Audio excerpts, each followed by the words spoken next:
Ito po ay very energetic na leader batang leader ng ating gobyerno. At ito ay kilala sa pagiging matapang sa pagpapahayag ng kanyang saloobin. Makakasama po natin sa episode na ito ng Bigwas ng Agila si Attorney Harold Respicio. Busy alkalde po ito at talagang busy palagi. Attorney Respicio, welcome sa Bigwas ng Agila. Magandang gabi ka, Eric, and it's my honor to be your partner tonight. Ayun. Simulan na natin, Attorney Respicio, at marami tayong pag-uusapan at marami pong matututunan, Jack, ang ating mga audience. Attorney Respicio, Attorney Harold, ang mainit ngayon ay ito pong lantarang pag-display di umano ng abuso sa kapangyarihan na ginagawa sa House Committee on Justice para ipilit po ang panibagong atake ng impeachment operations versus the Vice President. Lantaran po ang mga pahayag na alam ko bilang abogado ka ay mayroon kang magiging pagpapaliwanag dito. Una, sinabi ni Justice Committee Chairperson Luistro na pag hindi nag-cooperate ang mga bank officials sa kanilang pagpapatawag, pwede niya itong ipasign in contempt at makukulong sila. Aba. Mukhang nakalimutan niya, attorney, na may tinatawag na bank secrecy law at sinundan pa ng isa sa maingay din pero abogado din ito, attorney, kagaya ninyo. Nagulat na ako nang sinabi ni Terry Ridon ng Saro Bicol na ipapasampi na din ang mga law firm at mga lawyers na tumulong sa pagbubuo ng SALN and other documents ni Vice President Sara Duterte. Kaya napareact ng todo si Congressman Rufus Rodriguez. Attorney, please help us, ang taong bayan, na maunawaan kung bakit ito ay napakadelikado na mga hakbang, hindi lamang abuso, kundi ito ay dapat maibulgar sa taong bayan. Tama ka, Eric. Nakakita ka na ba ng kaso na sinasabi na yung abogado? Abogado ba itong yung chairman ng Committee on Justice? Hindi. Kasi di ba? Pinag-aaralan yan sa law school eh. Merong tinatawag na attorney-client privilege. Kapag ang information na binigay sa'yo ng iyong kliyente ay in the nature ng attorney-client privilege kasama sa claw ng trabaho ninyo, ng relationship ninyo bilang kliyente at abogado, hindi mo pwedeng i-divulge ito sa kahit na anong avenue. Yung pag-prepare nila ng SALN, kasama yan sa trabaho ng isang abogado. Kaya hindi mo pwedeng isabpina yan at hindi mo pwedeng i-contempt kapag hindi sumunod yung abogado. Alright, isa pa. About sa bank secrecy law naman. Ang bank secrecy law, ang policy ng ating gobyerno ay dapat lahat ng ating mga deposit ay secret. Meron lamang mga exceptions.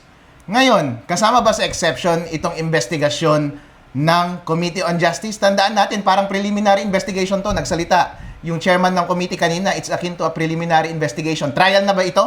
Case na ba ito? Hindi pa. So, hindi ito saklaw ng mga exception na pasok sa bank secrecy law. Kasi ang nangyayari is fishing expedition. Kung wala kang ebidensya, hindi ka pwedeng mangisda ng ebidensya. Ngayon, ang ginagawa nila, halata naman yung mga complaint ay walang mga substantive evidence, walang ang ultimate facts. Therefore, hindi mo pwedeng gamitin yung subpoena power mo para maghanap ng ebidensya at mag-establish ng case laban kay Sara Duterte. Ngayon, balikan natin kung ano ba talaga yung mga steps ng impeachment proceedings. Merong 3 steps na dapat pagbotohan ng members ng committee sa Committee on Justice. Una, kailangan nilang pagbotohan yung sufficiency in form. Pangalawa, sufficiency in substance. Pangatlo, kung merong probable cause na merong sufficient grounds para mag-recommend sila ng maayos na report, favorable report for impeachment. Tapos na yung sufficiency in form, nagpasa na. Tapos na rin yung sufficiency in substance, nagboto na sila, naipasa na nila. Pero meron akong reklamo dyan, sufficiency in substance. Kung babasahin ninyo doon sa rules ng impeachment, ang ibig sabihin ng sufficiency in substance, dapat may sapat na alegasyon doon sa complaint para mag-establish na impeachable yung offense. Anong ibig sabihin? Nandun mismo, doon sa rules ng House, nakalagay doon, para sufficient yung allegation, dapat mag-state ka ng ultimate facts. Yung ganitong rule ay bago ba para sa mga abogado? Hindi.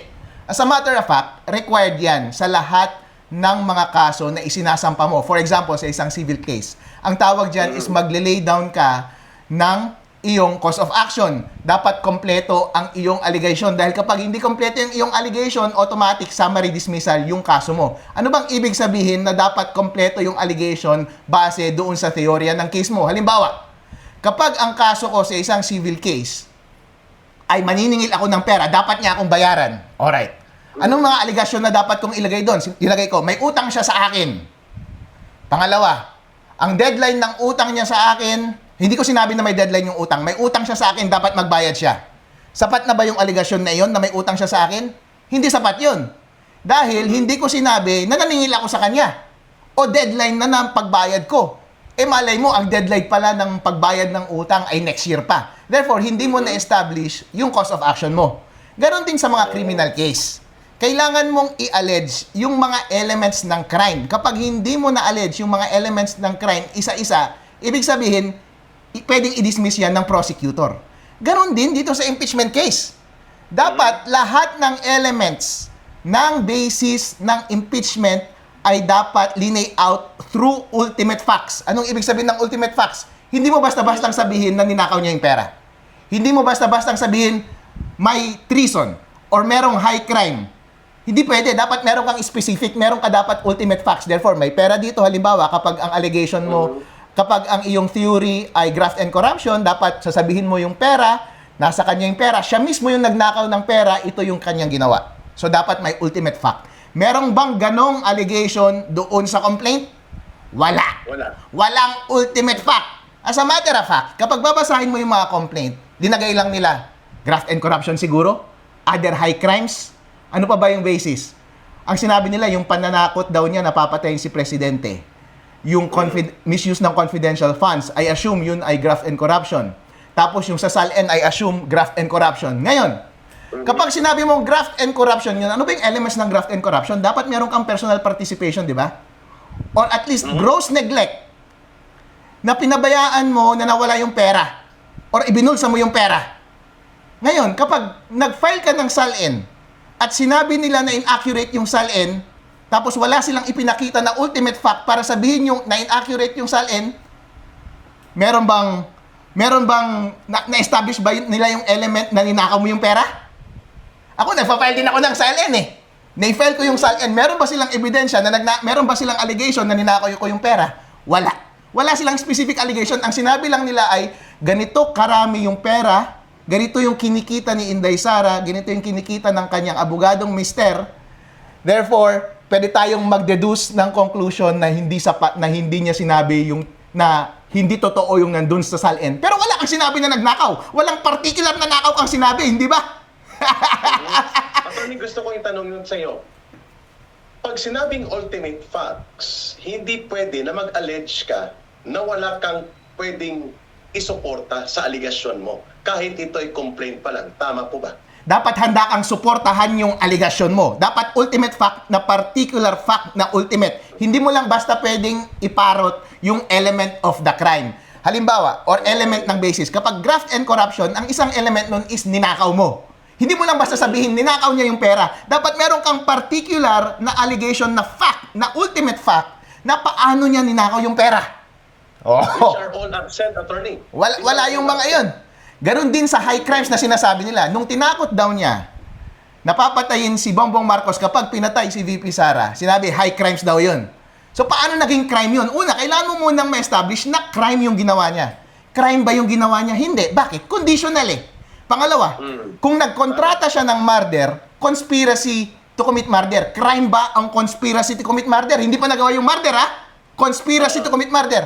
In the worst case, i-assume natin na worst case, crime ba ang conspiracy to commit murder? Hindi krimen ang conspiracy to commit murder. Ang conspiracy lang sa ating mga batas na krimen ay yung conspiracy to commit treason, insurrection, yung mga kudeta, yung mga ganong bagay. Pero meron bang ganon? Wala. Kasi nga, papatayin mo yung presidente. Patay na rin si Sara. Bakit siya mag-i-incite ng ganon, di ba? Ang sinabi lang naman niya, conditional. Kapag namatay ako, mamamatay sila. Ibig sabihin, at worst, yun ay conspiracy. Kapag totoong may kontrata, conspiracy to commit murder. And that is not a crime. Therefore, it's not a crime. So you're saying, attorney, for the purpose of clarity, walang batayang tumutugma sa sukatan na ang mga ina-allege nito mga complaints laban kay Sara Duterte ay pasok sa mga elemento ng impeachable offense. Ganun po ba ang pagkakuha? Hindi pasok sa mga elemento ng impeachable offense. Therefore, hindi dapat siya papasa sa test ng sufficient in substance. Dahil yung sufficiency in substance ay defined mismo ng House Rules na dapat ultimate facts at ibig sabihin yung sapat dapat yung allegation para ma-meet yung elements ng grounds for impeachment. Ang opinion ko dito, pwede nga akong magsampay doon sa Supreme Court ng grave abuse doon sa members na committee na nagboto para ipasa yung sufficiency in substance na question. Bakit? Kasi dapat nilang isipin, technical yan eh. That's a legal question eh.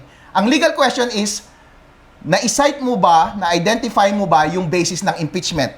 Na-layout mo ba yung element ng basis mo ng impeachment? Meron ka bang ultimate facts para doon sa basis mo ng impeachment? Kapag hindi mo na-allege lahat ng elements ng crime through ultimate facts, that's kapag at bumoto ka na ipasa yung sufficiency in substance question ng impeachment complaint, that's a grave abuse of discretion at pwedeng inalify. Tandaan natin, doon sa Duterte case against House of Representatives, sabi ng Supreme Court, at all stages ng impeachment, kasama na doon sa proceedings ng Committee on Justice, dapat maobserbahan yung due process. Kasama sa due process na dapat maobserbahan yung lahat ng practice ng legalist, lahat ng legal procedures. So, ibig sabihin, kapag dapat sinabi na kompleto yung allegation, dapat kompleto yung allegation at yun dapat yung basis mo para magboto ng yes or no. Kapag hindi nila sinunod, yung due process requirement na yun, pwedeng grave abuse of discretion yun at ipasa sa korte, inalify yung boto ng Committee on Justice on that second question. Maganda yung pinupunto mo, attorney. Kasi parang nauulit ang kanilang abusong ginawa sa unang attempt nila last year na ibinasura ng Supreme Court dahil pinaluktot nila ang elemento ng due process, equal protection of law, at ipinilit nila ang mga bagay na hindi tumutugma, sabi mo, sa constitutional requirement of mandatory due process. Nauulit, attorney, in the guise of hearing. Pero sabi ng iba, hindi man yan hearing, mini trial na yan. Do you agree na nauulit, attorney, at hindi na hearing ang nangyayari?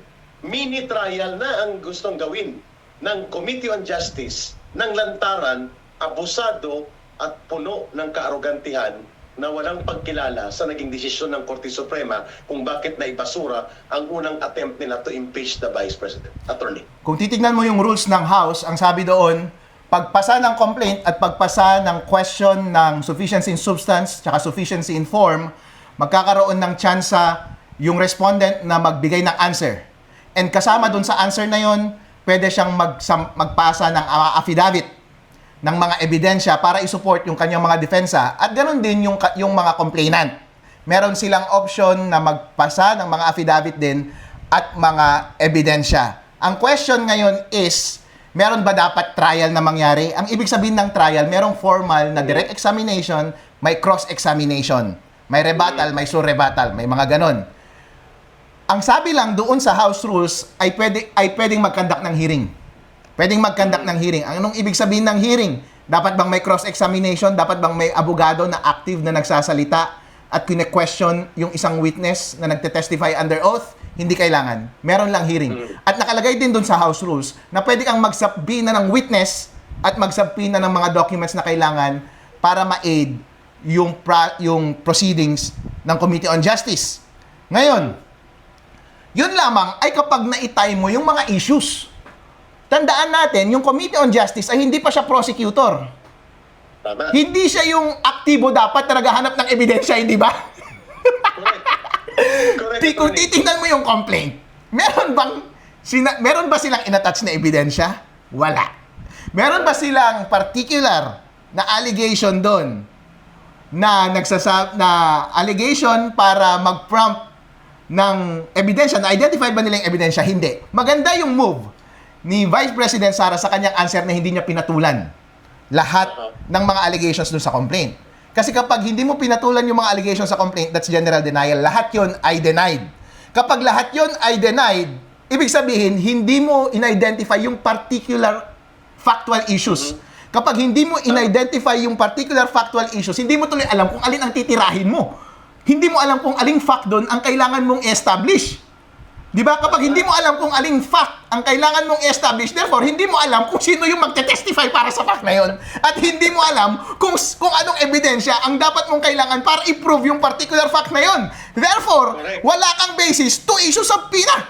Yan ulit ay basis ng grave abuse of discretion. Kaya nga, ang nangyayari ngayon tuloy is fishing expedition. PHIS. Fishing expedition. Ibig sabihin, naghahanap ka lang ng butas laban sa kanya dahil to begin with, wala kang ebidensya. Ngayon mo lang naisip lang yung mga yan eh. Nag-i-imagine ka lang sa utak mo. Habang sinusulat mo yung complaint, ay wala ka naman talagang laman. Wala kang naiisip. Nakita mo lang yung COA report, nakita mo yung mga linalabas sa mga newspaper, tapos yun lang, pinarot mo lang yung mga yun, in-echo mo lang yung mga yun. Pero wala kang ultimate facts, wala kang particular facts na gustong i-prove. Therefore, wala kang ma-identify na tao, wala kang ma-identify na document. Therefore, hindi mo yun maisasubmit dun sa Committee on Justice. Ngayon, hindi pwedeng magboluntaryo yung Committee on Justice at sila mismo ang magsasabi, paano ko ba papabagsakin si Vice President Sara dito sa SALN na ito? Mag-imagine nga ako, isapin na natin yung SALN. O gagano'n na lang siya, hindi ba? Hindi naman naalis yung particular question doon. Sino kaya ang dapat nating i-question dito sa particular confidential files na ito? Isabihin na nga natin itong mga tao na ito. Wala sila ang nagpapakabibo Hindi naman rin sa complaint. Yun nga pinunto ni Congressman Rufus Rodriguez kay Terry Ridon sa interpellation. Sabi niya, are these matters that you would like to raise that require for a subpoena to be issued ay naka-attach as annexes, attachment as support evidence to the allegations? Ang sagot ni attorney, hindi.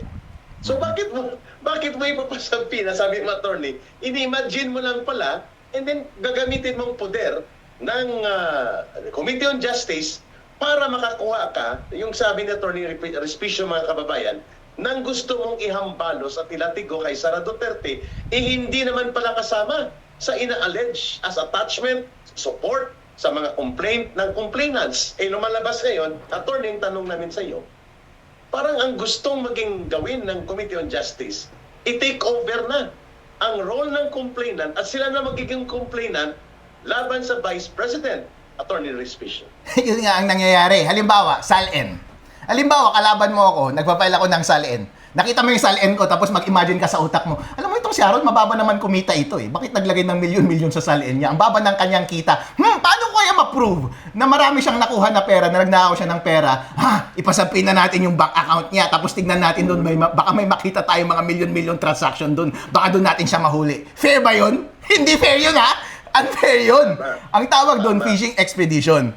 Ngayon, dapat ang ginawa nila in the first place para masabi nila na nagnakaw ang isang tao at gawin nilang anchor yung SALN, dapat aside from SALN, meron dapat silang masabi na ibang basehan. Halimbawa, kapag sinasabi nilang nagnakaw ako, meron dapat particular transaction. May particular fund and then doon ko linagay yung pera and may particular amount na rin para specific yung hihingin mo na ebidensya doon sa mag-produce yun sa tao or company na magpo-produce ng document. Hindi ka basta-bastang maghahanap. Dapat kapag yung dapat yung sinasabpina na tao at sinasabpina na ebidensya ay masasagot niya yung question directly.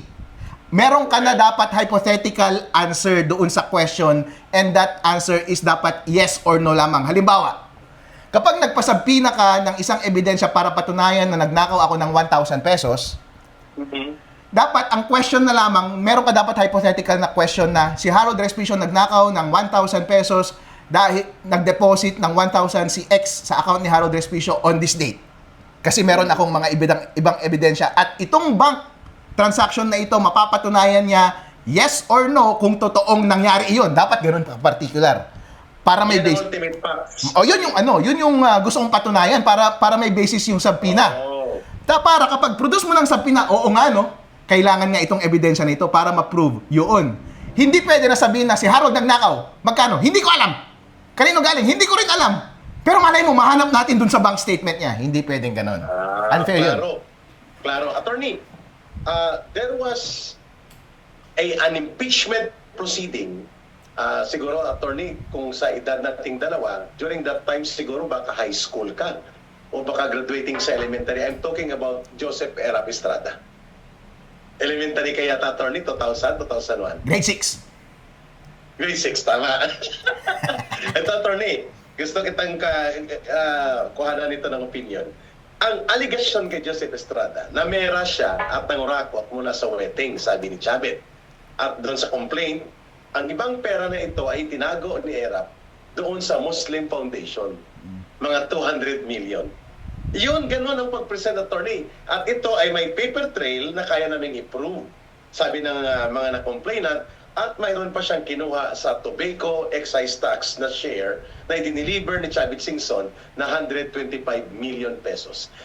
Ganyan ba ang ibig mong sabihin na dapat pag-present mo ng complaint, nandoon yung ultimate facts at ang very minimum requirement na mayroon kang attachments na kaya mo itong i-prove? Tama ba yun, attorney? Tama yun. Kaya dapat pwedeng ipasabpina ngayon dun sa Muslim organization na yun. Pwede mo nang ipasabpina yung head ng organization na yun para mag-testify, totoo bang nagbigay ng pera only for that fact. Ngayon naman, doon, kapag nakatanggap siya ng pera mula doon sa tobacco excise tax, medyo kulang pa yun eh. Hindi mo pa pwedeng ipasabpina yung kanyang bank account. Dapat kailangan mong sabihin na i-deposit dito sa bank account na to on this date. Therefore, makikita natin on that date, kapag na-produce yung information na yun, makikita natin na na-receive niya talaga yung pera. Hindi mo pwedeng, pasapin ako nga lahat ng bangko ni Presidente dahil feeling ko sa bangko siya nag-deposit eh. Yung mga ganong tipong klase. Halimbawa ngayon, doon sa accusation nila kay VP Sara, doon sa misuse daw ng confidential fund. Anong information na meron tayo? Ang sabi lang nila ay meron lang particular finding or observation. Usually kapag nag-audit ang Commission on Audit, tingnan nyo lang doon sa kanilang website, online, maraming mga audit dyan. May kita nyo dyan, karamihan ng mga audit nila, ang tinatawag dyan ay unmodified report. Sa private sector, CPA ako dati, ang tawag namin dyan, unqualified report, unqualified opinion. Ibig sabihin, perfect grade yan. Ilan lang naman ang mga grade yan eh. Unqualified, qualified, tapos bagsak. Ayaw mo magbigay ng opinion. So kapag unqualified, okay yan. Ibig sabihin, lahat ng information na galing sa kanyang office, financial information, accurately reflects ang totoong nangyari. Kaso nga lang, meron ka lang particular observation. Siyempre, inonote mo yung particular observation kasi wala namang nakaka-perfect eh. Walang nakaka-perfect na 100%, pero inonote mo lang for improvement. But at any rate, hindi ibig sabihin na porket nagkamali ka dyan ng konti ay babagsak na kita or hindi na kita bibigyan ng perfect na grade. Bibigyan pa rin kita ng perfect na grade pero next time ganito ang gawin mo. Ganon ang nangyari kay VP Sara. Ang nangyari kay VP Sara, doon sa documentation niya ng confidential fund, sabi, yung mga pangalan dito parang hindi totoong tao to ah. Yun ang una. Ang pangalawa is acknowledgement receipt yung binigay at hindi official receipt. Ngayon, tama ba ang Commission on Audit sa hiningi niya na iyon? Tandaan natin, bago tayong mag-discuss ng mga observation na ganyan, kung ganyan lang ang pag-uusapan natin, ang daming mga ahensya ng gobyerno na tagtad ng observation at ang laki ng pera. Kung pinaprosecute mo si VP Sara dahil lamang sa mga ganitong observation, mas dapat mong i-prosecute at i-impeach ang Office of the President at lahat ng ahensya ng gobyerno. Mag-download ka randomly ng isang Commission on Audit report sa kahit na anong ahensya ng gobyerno o kahit na anong LGU dyan sa website ng Commission on Audit. Meron kang makikita dyan na observation at kung ginagamit ngayon kay VP Sara as basis for ng kanyang impeachment, edi garod, pwede mo na rin gamitin for impeachment or para tanggalin yung mga taong ito na kahit na sino mo makita sa mga audit, sa mga na nag-head ng mga opisina sa COA. Gusto ko i-clarify sa iyo to bilang CPA lawyer. Eh bakit tahimik ang gobyerno, ang Kongreso, dito sa latest report na inilabas ng Commission on Audit, samantalang hindi ito ginamit kay Sara Duterte? Halimbawa, Notice of Disallowance, 8 billion pesos. Department of Agriculture. Commission on Higher Education, almost 1 billion pesos. Sa DSWD, 10 billion pesos. Attorney, anong ibig sabihin pag nilabasan ka ng COA ng Notice of Disallowance at Notice of Suspension, samantalang hindi naman yan ginamit at inilagay ng COA sa kanilang findings kay Sara Duterte sa kanyang transaksyon at the utilization of fund sa Office of the Vice President at even sa DepEd Secretary pa siya, bakit tinahabol siya na samantalang itong billions of pesos na may already Notice of Disallowance, Notice of Suspension sa COA? Please explain to us. Tinatanong pa ba yan? Di ba alam naman natin na gustong tumakbo ni Tambaluslos bilang president? Kaya gustong impeach si Sara? para hindi na siya makatakbo sa 2028. Hello? Pero alam naman kasi nila na wala namang makakatalo kay Sara at halos panalo na si Sara sa 2028. Kaya wag nating pabayaan na matalo siya dito sa impeachment na ito. Malaking neglect sa atin to kapag napabayaan natin na hindi mandato ng demokrasya ang magpipigil sa kanya bilang presidente ng Pilipinas. Alright? Okay, ngayon. Tama yung sinabi mo kay Eric na kung ikukumpara natin yung magnitude ng nakawan sa ibang mga ahensya at yung mga findings doon, ang liit lamang ng kay VP Sara. At normal yan, kahit sa mga private companies, normal yan. Pero hindi yan conclusive na ninakaw yung pera. Okay. Ang practice sa private sector, kapag nag-audit ka, hindi yun conclusive. Hindi mo nga pwedeng isuspend yung tao kapag may ganong observation eh. Ibibring up mo lang yun sa audit meeting. Pero kung gusto mo talagang ipakulong yung tao or tanggalin yung tao sa isang organisasyon, ang gagawin mo, magkakaroon ka ng fraud audit para dikdikin yung question na iyon para makita natin kung totoong may nangyaring masama o hindi. But at any rate, dito kay VP Sara, mali ba yung kanyang ginawa na hindi sinabi yung totoong pangalan, assuming na hindi totoo yung pangalan na iyon at acknowledgement receipt lang?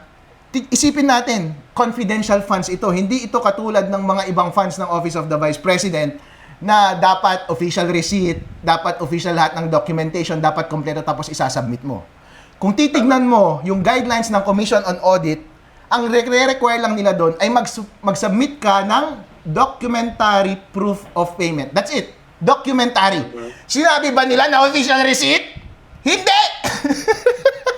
Tama. Bakit? Tama, attorney.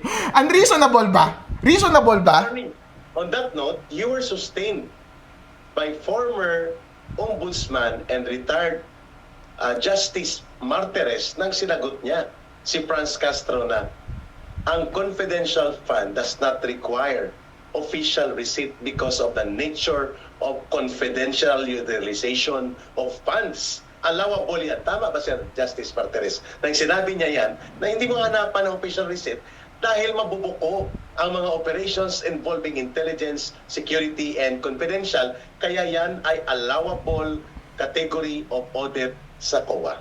Tama. Ano ba yung nature ng mga confidential funds? Yung mga kadil mo dito is bumibili ka ng information sa mga NPA, di ba? Nagbabayad ka ng tao para mag-surveillance. Itong mga tao nito, walang negosyo itong mga ito. Hindi nagpaparegister sa BIR ang NPA at MNLF. Hindi sila nagpaparegister sa BIR. Hello? Kaya walang official receipt yung mga yan. Kaya kapag kailangan mo silang bayaran, kapag sumuko sila, at meron kang kailangang utusan na tao para makipag-coordinate sa kanila, walang mag-i-issue na official receipt. Kaya kapag sinabi ng rules, ng guidelines ng Commission on Audit na mag-submit ka lang ng proof ng payment, okay na yung acknowledgement receipt. Kasi okay na yon. Ngayon, ang question, dapat mo bang sabihin yung pangalan ng tao? Confidential ulit to ha. Isipin natin, ang kadil mo dito ay mga NPA, MNLF, at yung mga active pa rin na kalaban at yung mga lumipat na dito sa ating gobyerno. Sa tingin mo, dapat bang i-reveal ang mga pangalan nila o hindi? Hindi, di ba? Delikado yung attorney, ha? Kamatayan ang epekto niyan, eh. As a matter of fact, ang nagme-maintain ng record ng mga aliases ng mga rebelde na ito, diniscuss ninyo kahapon, ay isang opisina lang ng ating gobyerno. In fact, isang tao lang ang may hawak niyan. Walang may hawak na iba dyan. Walang may hawak. At hindi mo pwedeng i-divulge yan kahit kanino. Yung sinasabi nila ngayon, na dapat mayroong listahan si VP Sara ng mga aliases at tao, dapat isasubmit niya rin iyon sa COA. Hello?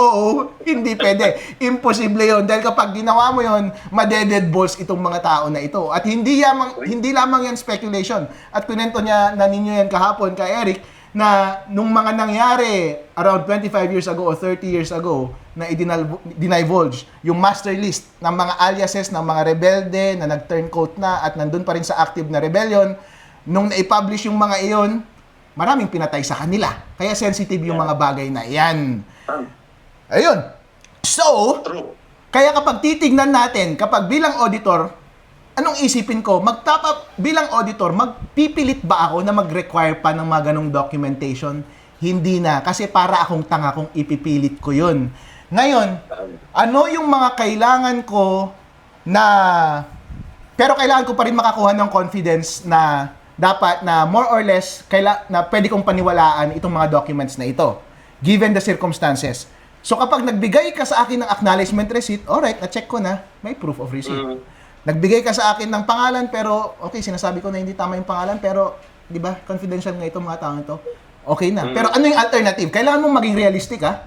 Kailangan mong isipin, hindi ka pwedeng, alangan naman habang buhay kang nakatambay dyan at hindi mo pa aandarin yung audit, hindi na nakapasa ng audit dahil kung ano-anong mga rine-require mo. Kailangan ka maging realistic. Anong alternative mo at that point? Kapag hindi ka satisfied sa acknowledgement receipt, kung hindi ka satisfied doon sa pseudonym na nakalagay doon sa acknowledgement receipt, give me the fucking alternative. Kung wala kang maibigay na alternative, shut your mouth and ipasa mo sa audit yan. At yun ang nangyari kay VP Sara. Klaro. Kaya pala, attorney, pinipilit last year na pilitpitin at ipitin ang mga COA auditors. The way you explained it as an accountant, as a CPA licensed accountant, naintindihan ko na ngayon na hindi yan nagtatabon-tabon sila kay Sara, kundi iyan ay prinsipyo na kapag nag-audit ka, alam mo ang items, alam mo ang involved funds na mayroong mga sensitivity na dapat mong i-consider. Kaya ngayon ipinaliwanag mo na hindi po pandaraya ang pag-maintain ng acknowledgement receipt at ang hindi pagpilit na pag-divulge ng mga ISS sapagkat yan ay allowable principles in the category of audit of public funds involving confidential fund. Tama bang kuha ko sa explanation, Atty. Harold? Tama ka, Eric. At in fact, kung titignan mo itong mga bagay na ito, galing ka rin sa gobyerno eh. Ako nasa gobyerno rin ako ngayon eh. Head din ako ng aking department, Vice Mayor's Department. Taga-pirma din ako. Pero sa tingin mo rin, na-review ko yung mga attached document. Ang dami-dami pinapipirma sa akin every time eh. Kakain na nga, kunwari magpapakain kami doon habang hearing namin, lahat ng mga merienda, ako ang pumipirma niyan. Sa tingin mo, iniisa-isa ko yung mga yon? Malamang kapag nakita ko yung papel, may pangalan, may pirma, okay naman yung documentation, okay na sa akin yun. Hindi ko natatawagin, hoy, buhay ka ba? Sino ka? Patingin ka ng birth certificate mo, patingin ng ID. Hindi ba? Hindi ko iisa-isahin yung mga yon dahil trabaho yun ng auditor. Para sa akin, titingnan ko lang on its face kung sufficient yun at pipirmahan ko na yun. Therefore, wala akong personal liability kapag merong nangyaring kalokohan below that face ng mga documents. Ganon din kay VP Sara. Ina-expect mo ba si VP Sara na tawagan niya lahat ng payee, ang dami-daming mga transaction yun isa-isa at tatanungin niya, sino ka? Pwedeng video call muna tayo para i-verify ko yung identity mo. Ano siya? Notaryo. Hoy, Vice President siya ng Pilipinas, ha? Basta nakita niya yung document na maayos naman at in process, wala siyang kasalanan doon. Lalo na't wala namang ibinibintang sa kanya na meron siyang personal participation doon sa pag-prepare ng mga document. Ipinakita sa kanya yung document. Acknowledgement receipt, pwede na to. May pangalan, okay na ito. Kompleto lahat ng detalye, okay na. Kung meron man silang sinasabi na fraud behind that document at wala kang allegation na involved siya personally doon sa fraud na yon behind that document, hindi mo pwedeng gawin yon as basis para gawin siyang personally liable through impeachment. Tandaan natin, ang impeachment is personal liability yan. Fitness to hold office. Ayun. Attorney, itong gusto naming itanong din sa iyo.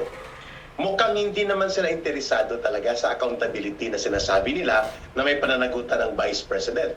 Sabi mo kanina, interesado silang tanggalin at ipa-disqualify na si Sara Duterte in any further position sa gobyerno, lalo na sa pagkapangulo. Ngayon, ang tanong, attorney, may mga nagpapadala ng mensahe na bakit trial by publicity na ito ay pinababayaan pa rin din ng legal team daw ni Vice President at bakit hindi pa sila mag-intervene? Sa tingin mo, premature pa na magpetisyon sa Korte Suprema na nilalapag na naman ang due process at inaabuso ang authority at discretion ng Committee on Justice sa pagkakaroon ng trial by publicity, mini-trial, and lahat ng mga kabulastugan na nagpapakita ng abuso sa kapangyarihan. Sa tingin mo, premature ang gagawin ng legal defense team ng Vice President kung iakyat nila kagad sa Korte Suprema? Yung ginagawa ng legal team ni Vice President ngayon, wala akong problema. Lahat naman ng mga abogado, iba't ibang approach yan sa bawat case. Yung opinion ko kanina na pwedeng magsampa ng kaso sa Supreme Court para i-question yung tama ba yung pagpasa nila ng sufficiency in substance question, pwede yun. Grave abuse of discretion yun. Ngayon, pati yung mga pagsampinan nila, pwede ulit nilang sampahan yan kasi legal proceedings yung mga yan. Legal practice lahat yung mga yan at pwedeng tignan ng Supreme Court kung inabuso ng members ng komite yung kanilang discretion. Kahit sabihin nilang political question ito, kahit sabihin nilang sui generis, kami bahala, political question na ito eh. Pero it's also a legal question. Hello, kalahati political, kalahati legal. Ibig sabihin, at the minimum, kailangan mo pa rin sundin yung mga legal requirements at hindi mo pwedeng abusuhin ang iyong discretion. Dapat you still operate within the bounds of law. Ang political element lang naman, actually, ng isang impeachment trial is kapag magde-decide ka na sa substantive guilt or non-guilt ng tao na standing trial. Halimbawa, kapag sinasabi guilty ba siya dito o hindi. Nasa sayo na yon kung i-appreciate mo yung weight ng ebidensya at testimonya. Yun yung political nature. Pero dun sa legal process, legal proceedings, legal steps, legal procedure, hindi mo pwedeng i-political yon. Kaya nga tinawag na legal procedure eh. You're bound by legal procedures. At hindi mo pwedeng i-abuse ang iyong discretion sa pag-apply ng legal procedures. Klaro, maganda yung paliwanag ni Atty. Respicio. Bagamat political ang intent, mainly ng impeachment, pero hindi mo pwedeng baliwalain, sabi ni Atty. Respicio, ang legal procedures and legal requirements which are fundamental para maging makatotohanan at makatarungan ang proseso ng impeachment. Tama po yun. Paano maging makatarungan yan kung nanggaling yan sa pangbabaluktot ng batas, pamimilipit ng proseso, pangbabaluktot at pang-shortcut ng mga requirements na naka-stipulate sa rules. Ngayon, sabi nila Atty. Respicio ganito, ano pa ang silbi ng Senate impeachment trial at ng plenary ng Kongreso kung mag-mini trial na sila Luistro at sila Ridon at ang mga tauhan ni Romualdez doon? Sa tingin mo, attorney, ang purpose nito ay para lang talagang simulan ang atake ng dirty propaganda operations versus the Vice President rather than complying to the submission of a report to the plenary. Hindi yun ang layunin nila. Ang layunin nila, hindi man magtagumpay sa Senado, durugin na natin dito. Sa kapulungan na ito, si Sara Duterte, ang problema nila, Atty. Respicio, hindi pumayag si Sara Duterte na magpa-ambush sa loob ng House of Representatives. So sa tingin mo, attorney, may silbi pa ba ang plenaryo kung mag-mini-trial na sila Luistro dyan? At may silbi pa ba ang Senate Impeachment Court? Pinatawag na nila si Trillanes, inihanda na nila si Madriaga. Lahat-lahat, mabutit, nagsasalita si Ropos Rodriguez. Your take on that, attorney? Bahala silang magdadadak sila doon. Tama yung sinabi mo na trial by publicity yung ginagawa nila. At yun naman ang ginagawa nila simula nung umpisa. Ang tanong, meron ba silang positive publicity na nakukuha? Wala naman eh. Hindi naman puro troll lang naman nila ang nagko-comment ng maayos para sa kanila kasi bayad din yung mga iyon eh. Sinong dinoloko nila? Mga sarili lang nila.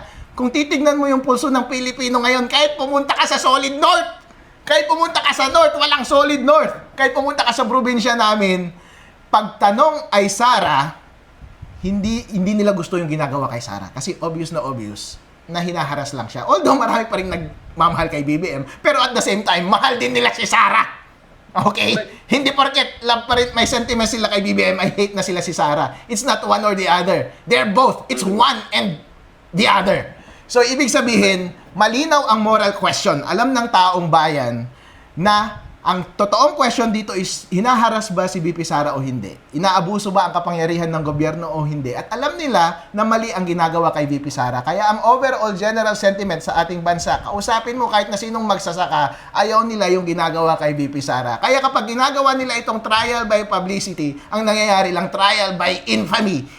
Nagiging infamous na sila, nahihiya lang sila, nakakahiya yung sarili nila dahil nag-echo-echo lang sila at yung mga sumusuporta lang sa kanila ay yung kanila mga trolls na binabayaran na sila rin mismo ang nagbabayad. So, sino ang linoloko nila? Ang sarili lang nila. So, kapag magpakita doon si Trillanes, magpakita si Laila de Lima doon, at yung mga, by the way, yung mga congressman na leftist, bakit effeminate lahat ng itsura nila?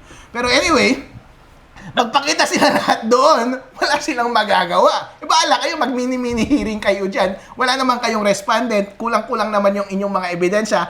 In the meantime, ang taong bayan ay ayaw ang ginagawa ninyo. Kasi halata naman na yung pinakamalaking buhaya na si BBM at ang kanyang makinarya ng pagnanakaw sa ating bansa, bilyon-bilyon, trilyon-trilyon ay hindi ninyo pinapansin, hindi nyo maloloko ang taong bayan. Kaya at this point, kahit sabihin natin match ng Philippine politics ay trial by publicity lang naman yan at naglalaro lang tayong lahat dito sa laro na ito, eh medyo masaya tayo kasi kahit papaano ay nananalo tayo. I think panalo tayo at this point, medyo panalo tayo. Pero wag dapat tayong mag-rest on our laurels kasi once na bumitaw tayo, lolokohin na tayong tong mga ito kapag hindi tayo lumaban. Kapag tumahimik ka Eric, kapag tumahimik ako at kapag hindi lumaban si VP Sara, patay tayo dyan. Hawak na nila ang narrative. Wala nang nagko-comment, wala nang nagpo-post doon sa social media. Wala na lahat kasi pati media hindi na rin nagpo-post in our favor kasi bayad din yung mga yun eh. So kapag hawak na nila ang buong narrative, patay na tayo dyan kasi baka matuloy na yung impeachment, wala nang pushback mula sa yung mga gustong magpa-re-elect na congressman at senator. smooth na sila sa House, smooth na rin sa Senate. Babagsak na si Sara. Kaya mga kababayan ko, kapag mahalin nyo si VP Sara, tuloy lang dapat ang laban. Ginagawa po nila lahat para mapatahimik ang lahat ng nasa side ni VP Sara. Itong si Ka Eric, ang daming kaso at gusto na rin niyang magpa-asylum. Pero wag tayong bumayag na mawalan tayo ng Ka Eric at Lorraine dito sa Pilipinas. Dapat kasama pa rin natin silang lumalaban para sa katotohanan at tama at lumaban pa rin dapat tayo. Kaya masaya ako sa status ng ating laban ngayon. Active ang laban, malakas ang ating kalaban, pero talo sila sa lahat ng rounds ngayon. Huwag lang tayong susuko. Hindi tayo matatalo hanggang sa uli. Mataas ang confidence ko na malakas ang laban ni VP Sara sa 2028. Attorney, ang hirap sabayan ng energy mo, ha? Sanay ako sa rally, but I cannot catch up sa energy ni Attorney Respicio. Tuloy-tuloy ang birada eh. Matalas, malalim. Maganda yung punto mo kanina na sinabi mo. Nananalo tayo sapagkat ang taong bayan ay natututo sa nangyayari. Ang mamamayan ay nag-oobserba. The more na nag-aabuso at nagiging hambog at arogante itong mga tauhan ni Tambaluslos at ni Marcos, the more po na ang taong bayan ay lumalapit kay Sara Duterte at nagsisimpatya. At yun ang magandang factor na pinuntuhan ni Atty. Respicio. When the people will side with you, kahit ano pang ipuhos sa iyo, kahit itapon pa sa iyo ang lahat ng tunito-nila ng putik ng kasinungalingan, when the people believe and stand with you, sabi ni Atty. Respicio, tagumpay tayo dyan. Yeah, Do you believe in that, Attorney? Yeah, buddy! Tama yan. At napakaganda nga ng ating practice ngayon, ng ating political exercise dito sa ating bansa. Hindi maganda yung kanilang mga dirty tactics, pero maganda lang maglaro na pag natatalo parati ang kalaban. Masarap maglaro kapag nasa tama ka, di ba ka, Eric? Apat na survey. -3, last quarter of 2025, ang ratings ni Marcos below zero. Naging -14 and -15 sa Pulse Asia, naging -27 sa Publicos Asia, Whole Cabinet, and Marcos, naging -9 sa GMA. Yun po ang tumutugma sa tamang analysis ni Atty. Respicio na hindi po bobo ang mga Pilipino. Ang taong bayan po ay hindi mangmang at hindi po sila pwedeng lokuhin araw-araw.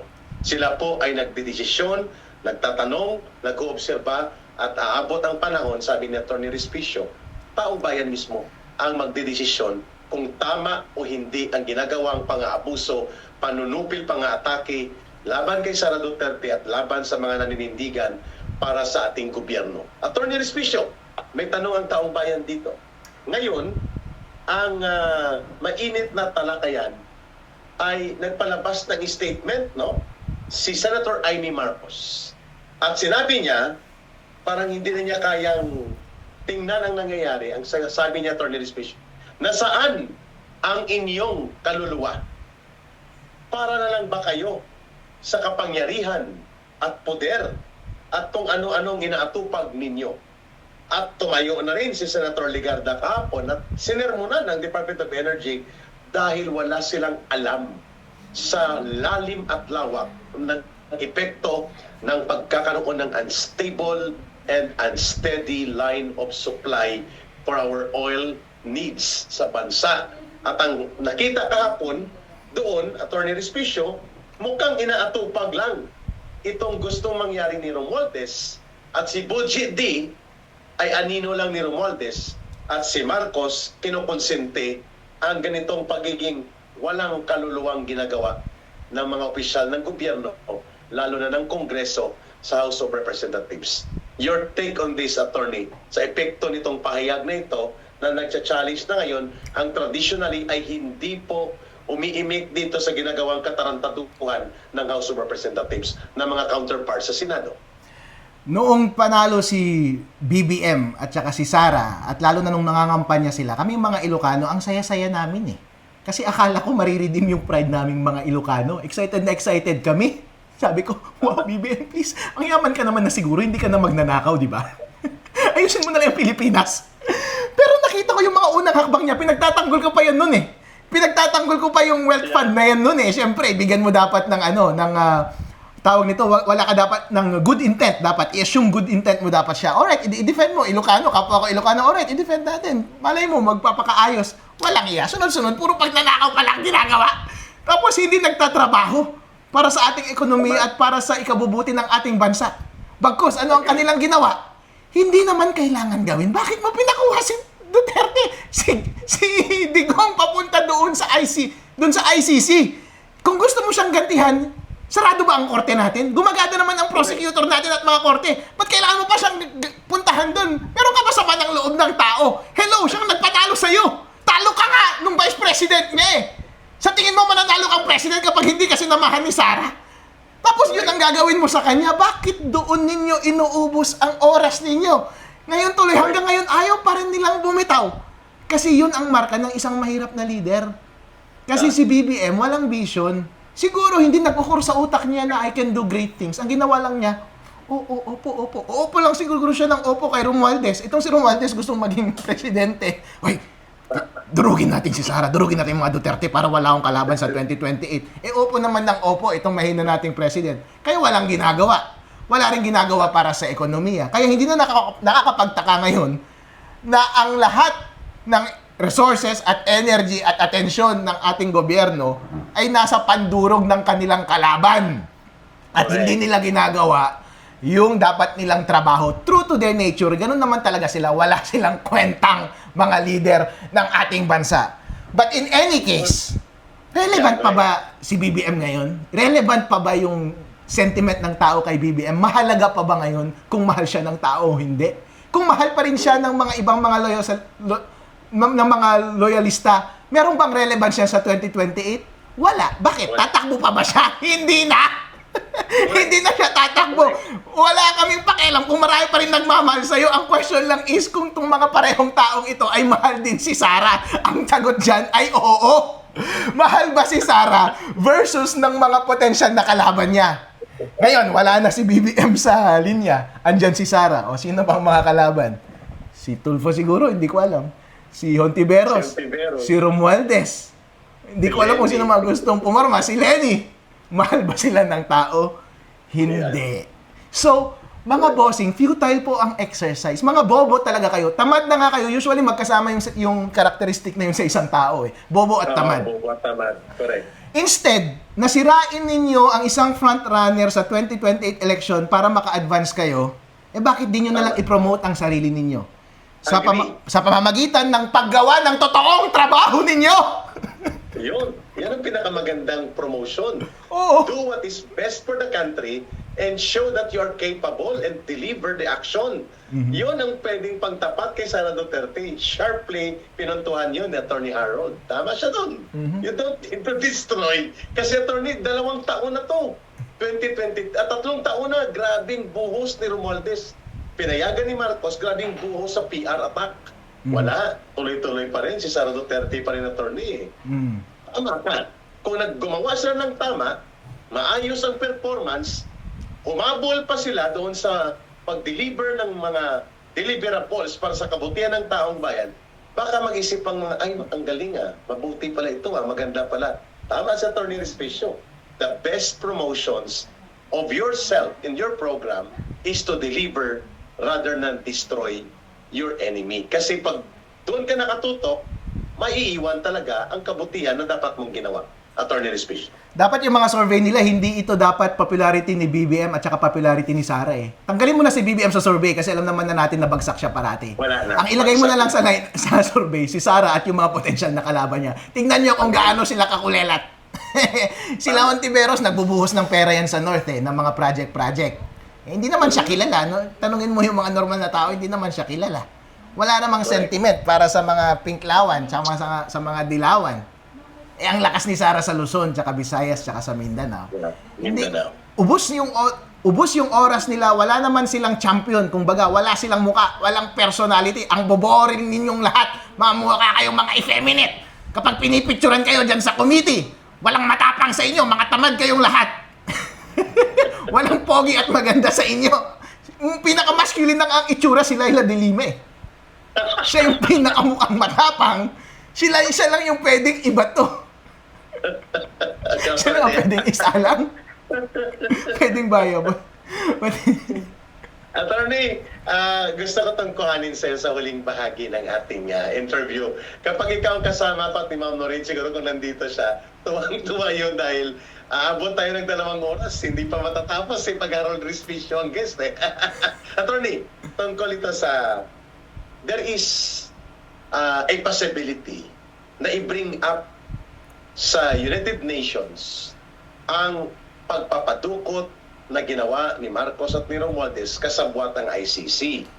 And mukhang, please educate us, saan dapat ito itutulog? Kasi ang nakuha kong impormasyon, yung oversight ng ICC ay sa UN Secretary General's Office. This is the first time na ipapakita ng isang bansa, ng isang sovereign country like the Philippines, na ang ICC ay naging instrumento sa pakikipagsabwatan, conspiracy, sa extraordinary rendition at mga illegal na ginawa sa isang bansang soberanya na nagpagamit sa isang gobyerno na namumulitika sa kanyang kalaban sa politika.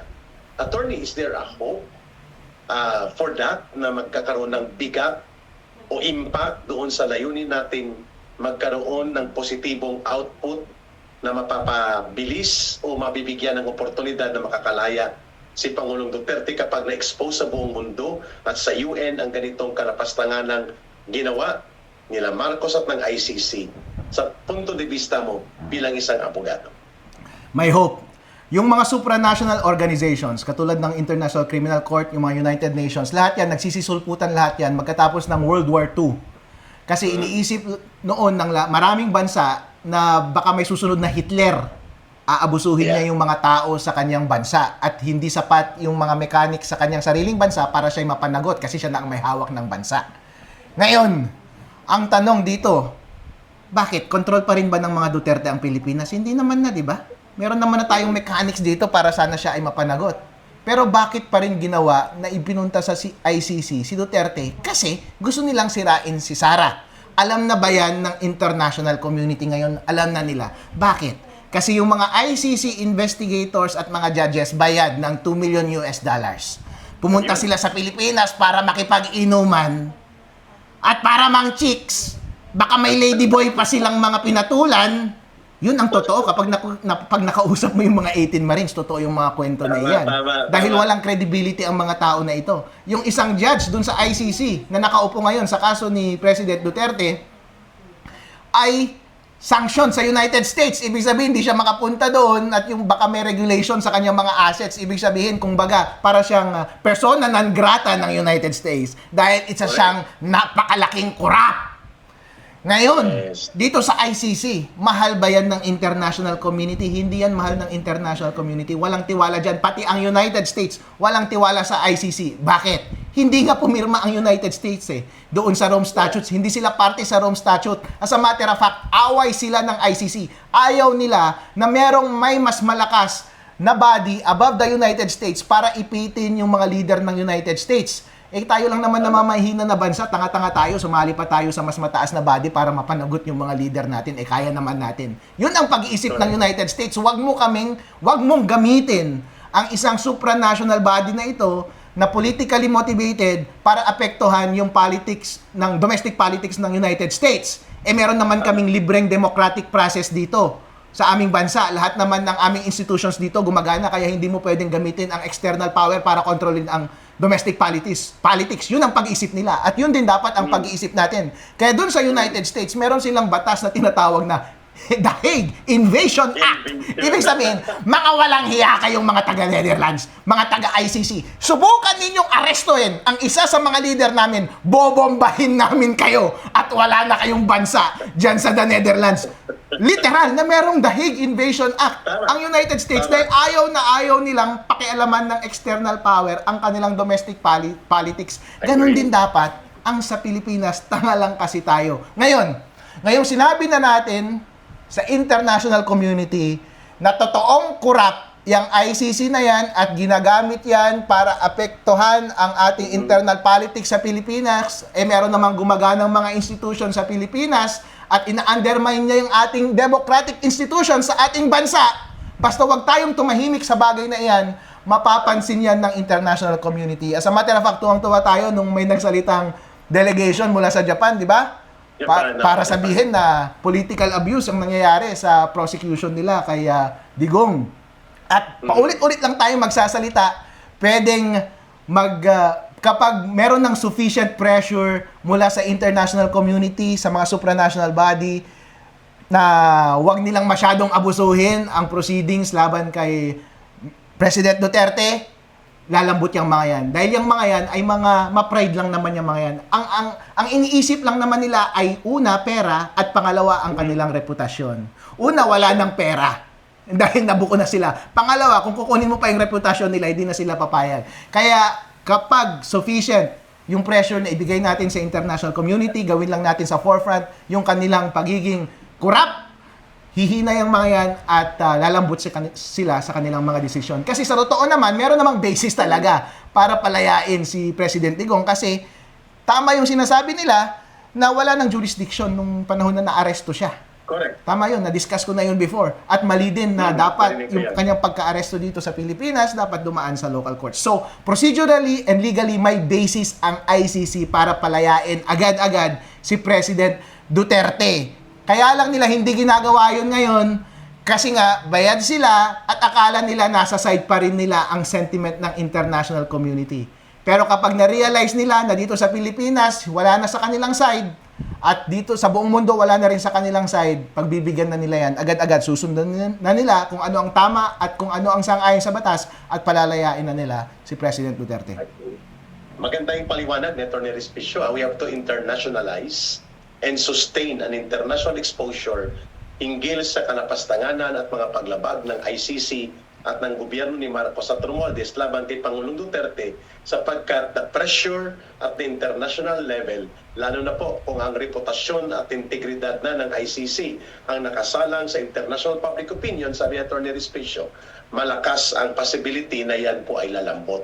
Lalo pa na binabanggit naman ni Pangulong Duterte, if you want to bring me into justice, have my day in court, bring me to the court in the Philippines. Yun naman po sinabi niya, Atty. Respicio, hindi po tumatakas si Pangulong Duterte na humarap doon sa mga nag-aakusa, pero sabi niya, dalhin niyo ako, have my day in court, and I will face my accusers in the Philippine court.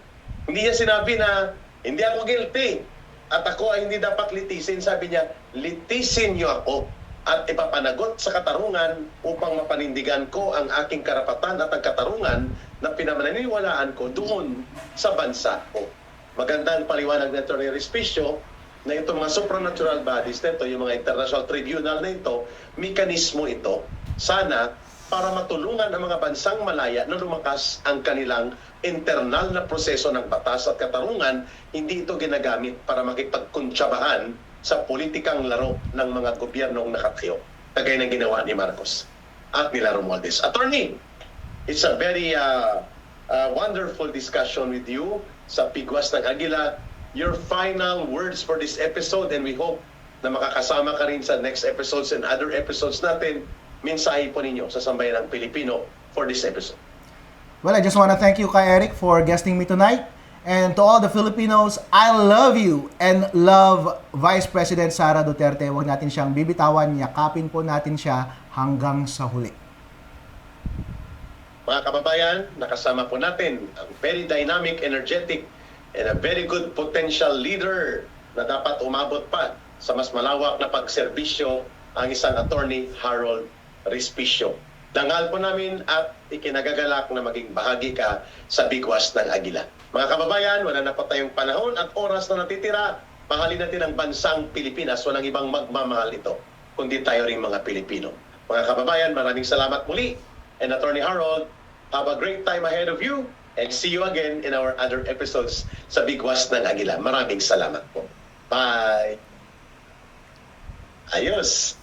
Thank you, Attorney Harold. Bye-bye. Thank you, Eric. Thank you. Ingat ka. Bye-bye.